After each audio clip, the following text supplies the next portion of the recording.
কলকাতার খুব কাছে শীতের সময় একদিনের জন্য ঘুরতে যাওয়ার অন্যতম সেরা ঠিকানা হলো পূর্বস্থলী পাখিরালয়। হাওড়া বা শিয়ালদা থেকে কাটোয়াগামী ট্রেনে নামতে হবে পূর্বস্থলী স্টেশনে।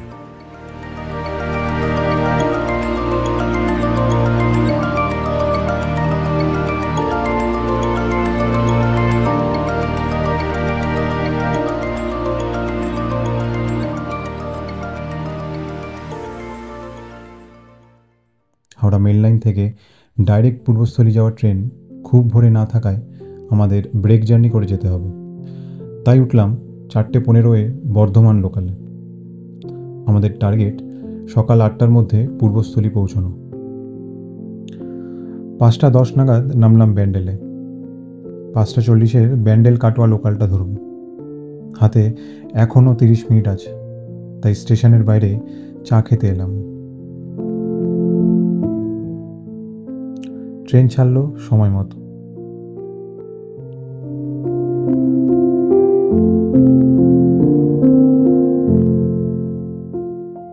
লাইনের দুপাশ ঢেকে আছে কুয়াশার চাদরে। সূর্যের আলোর আভা ছড়িয়ে পড়েছে আকাশ জুড়ে।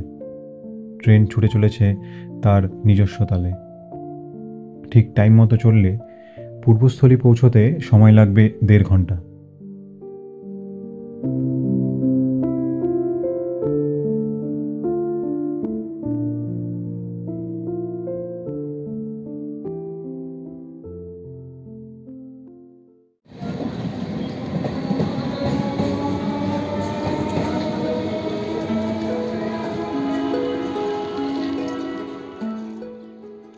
সাতটা 20 নাগাদ পৌঁছলাম পূর্বস্থলী। স্টেশন থেকে নেমেই টোটো স্ট্যান্ড। রাস্তার ধারের একটি দোকানে ব্রেকফাস্ট সারলাম। তারপর উঠে পড়লাম টোটোয়। যাব কাষ্ঠস্থলী ঘাট।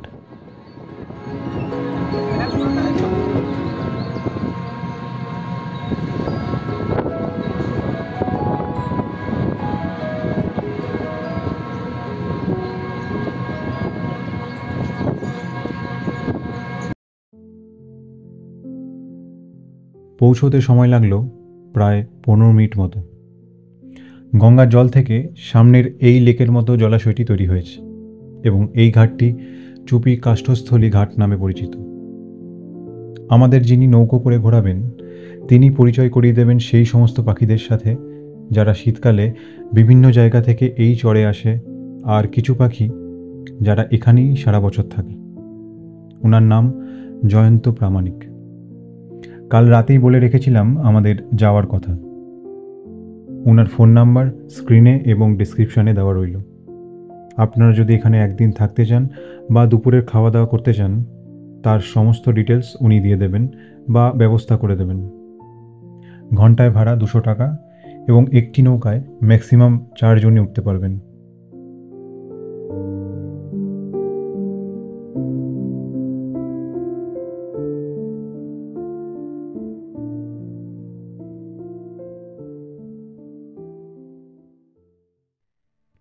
উঠে পড়লাম নৌকোয়। চাক্ষুষ দর্শন না করলে হয়তো এই জায়গার সৌন্দর্য ঠাওর করা মুশকিল হবে।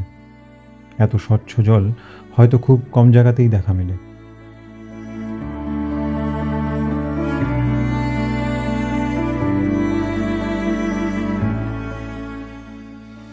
উনি প্রথমেই জিজ্ঞেস করলেন আমরা কতক্ষণ কিভাবে ঘুরব।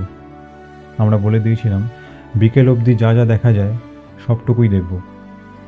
শেষ অবধি একটা জিনিস ওনার মধ্যে লক্ষ্য করেছিলাম যে সারাদিন ঘুরলেও 1 ফোঁটার জন্য উনি আমাদের তাড়া দেননি।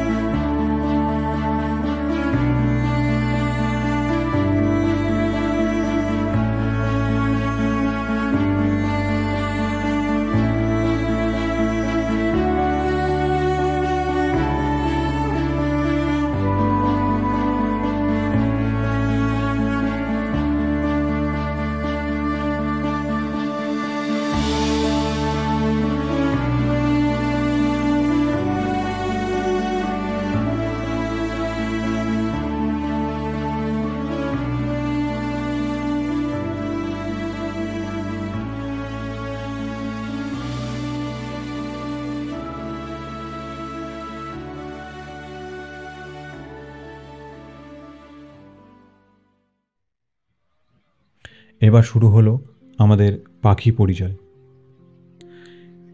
এটি ফেরুজিনাস ডাক। এদের বিস্তৃতি ইউরোপ, আফ্রিকা এবং এশিয়া। শীতকালীন সময় এদের ভারতবর্ষে দেখা মেলে। এইটি কমন কুট। এরা প্রধানত ইউরোপ, এশিয়া, অস্ট্রেলিয়া মহাদেশে প্রজনন করে, তবে এখন নিউজিল্যান্ডেও এরা নিজেদের পরিধি বিস্তার করেছে। পার্পেল সম্ফেন পাখিটি ভারত, বাংলাদেশ ছাড়াও দক্ষিণ এবং দক্ষিণ পূর্ব এশিয়া, ওশেনিয়া, আফ্রিকার বিভিন্ন দেশে দেখা যায়।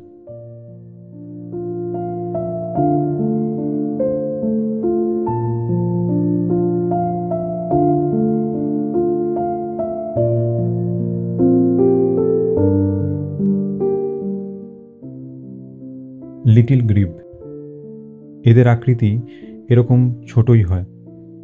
মূলত এদের দেখা মেলে এশিয়া এবং আফ্রিকার বেশিরভাগ অংশে।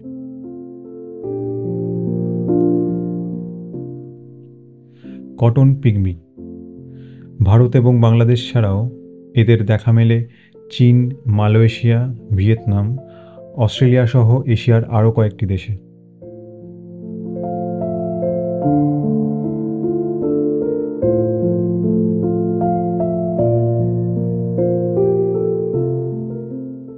এগুলো রেড ক্রেস্টেড পোচার্ড। পূর্বস্থলীতে শীতের সময় যে পরিযায়ী পাখিগুলোর দেখা মেলে তার মধ্যে অন্যতম হল এই পাখিটি। এদের দেখা মেলে মধ্য এশিয়া এবং ইউরোপে। শীতের সময় এরা আসে ভারত এবং আফ্রিকায়।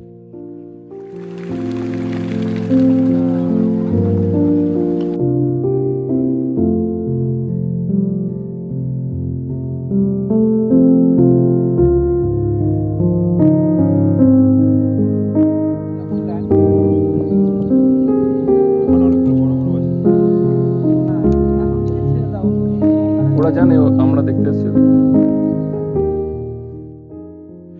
ব্ল্যাক হেডেড আইবিস, এই পাখিটি সারস পাখির মতো দেখতে হলেও কালো মাথা আর পা দেখে এদের সহজেই শনাক্ত করা যায়।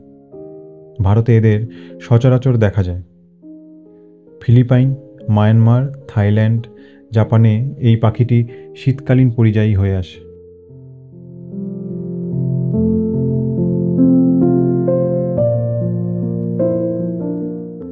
ব্রোঞ্জ উইং জাকানা, পাখিটি ভারত এবং দক্ষিণ পূর্ব এশিয়ায় প্রধানত দেখা যায়। আগাছায় আচ্ছাদিত জলাভূমিতে এরা থাকতে পছন্দ করে।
এবার আমরা এগিয়ে চললাম গঙ্গার দিকে।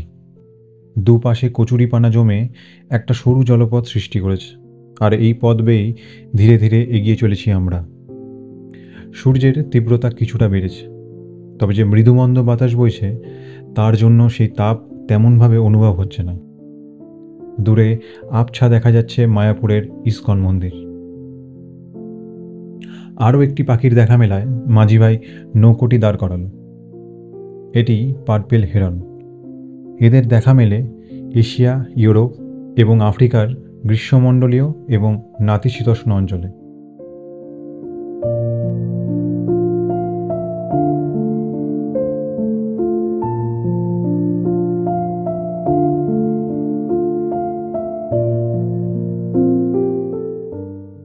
আবার এগিয়ে চললাম আমরা।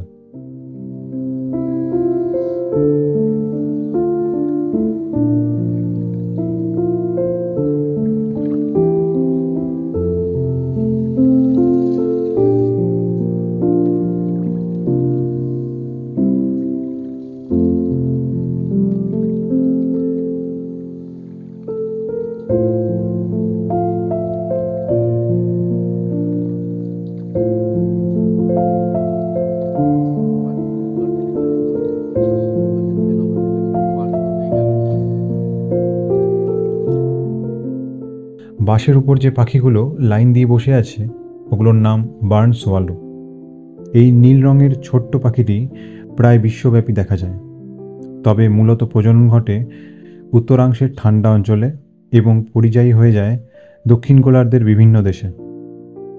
এরা প্রধানত শহরাঞ্চল পছন্দ করে না, তাই গ্রামীণ এলাকাতেই এদের বেশি দেখা যায়।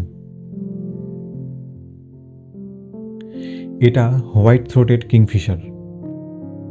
ভারতবর্ষে, বিশেষ করে দক্ষিণ এশিয়ায় এদের দেখা মেলে।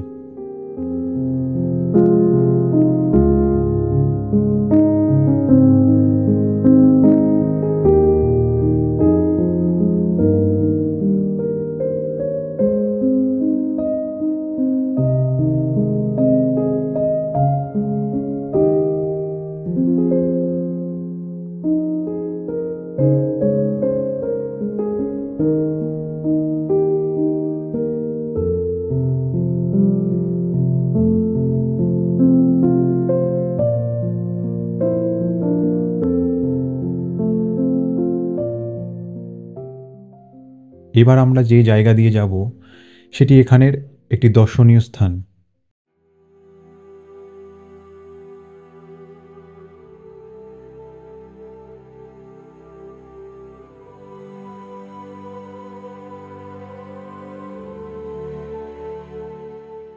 নলবনের মধ্য দিয়ে এই জলপথ গিয়ে মিশেছে গঙ্গায়।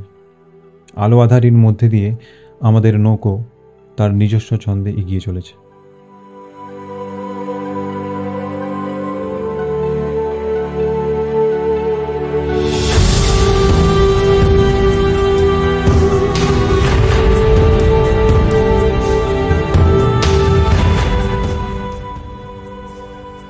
প্রাকৃতিকভাবে গড়ে ওঠা এই দৃষ্টাকর্ষক এবং সুদীর্ঘ পথ অতিক্রম করতে আমাদের সময় লাগলো 15 মিনিট মতো। সামনে একটা দ্বীপ গড়ে উঠেছে আর তার ঠিক পেছনেই মায়াপুর।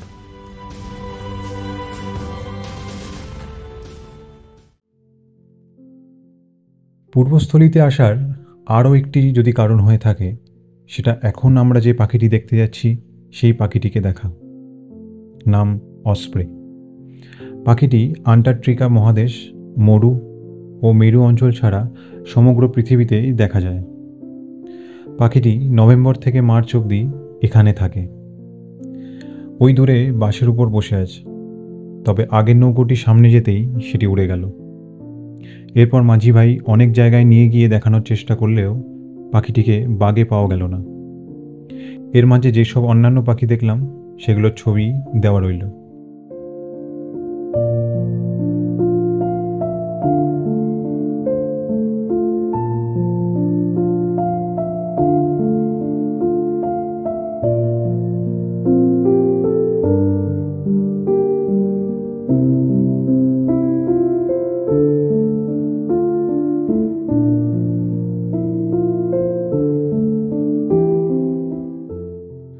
মাঝি ভাই বলল পাখিটি সকাল আর দুপুরে শিকারে বেরোয়, তাই এখন হয়তো দেখা যাচ্ছে না। আমরা তাই একটু গাছের ছাওয়ায় এসে অপেক্ষা করতে লাগলাম। আর মাঝি ভাই বাকি মাঝিদেরও খবর দিয়ে দিল যাতে তারা দেখতে পেলেই যেন জানিয়ে দেয়।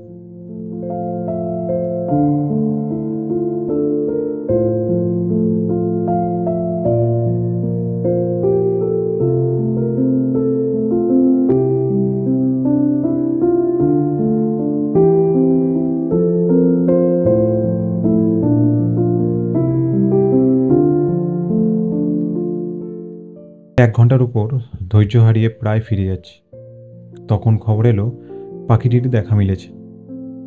তারপর যা দেখলাম তার কিছুটা ভিডিও আর কিছু ছবি তুলে ধরলাম আপনাদের সামনে।